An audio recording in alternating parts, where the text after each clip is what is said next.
May bagong scholarship program na aabangan para sa mga senior high school graduates na magtatapos ng may mataas na parangal at nagnanais makapagpatuloy sa kolehiyo.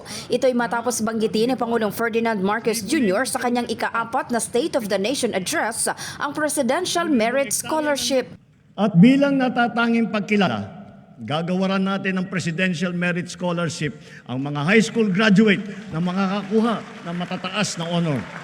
Sa post-SONA discussion, ibinahagi ni Commission on Higher Education Chairperson Shirley Agrupis na ang scholarship program na ito ay bahagi ng implementasyon ng Free Higher Education Law, ngunit layong tulungan hindi lang ang mga estudyanteng kabilang sa poorest of the poor, kundi maging ang mga anak ng middle-income families na hindi sapat ang kakayahan upang mapag-aral ang kanilang mga anak sa nais na kolehiyo. Ang ating Free Higher Education Law kasi po nagpro-provide ng tertiary education subsidy.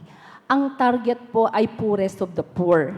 So, nasaan ang mga anak ng mga middle class, yung mga salaried family? They don't belong to poorest of the poor, but they are not capable enough to send their children to their choice school para matupad ang kanilang ambisyon. We call it AAA scholarship.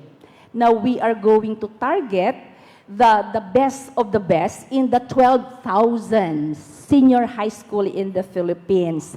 Kabilang sa kwalifikasyon ang mataas na academic performance at ang kahandaang kumuha ng kurso sa mga hard-to-fill sectors tulad ng health, agriculture, fisheries, digital technology at artificial intelligence.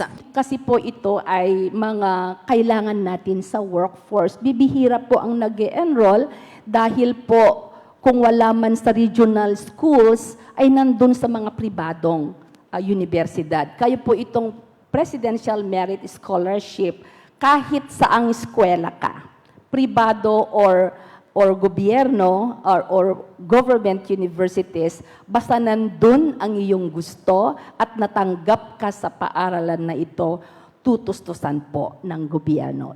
Layunin daw ng programang ito na punan ang kakulangan sa critical sectors ng labor force sa pamamagitan ng suporta sa edukasyon ng mga mahuhusay na estudyante mula sa iba't ibang antas ng lipunan.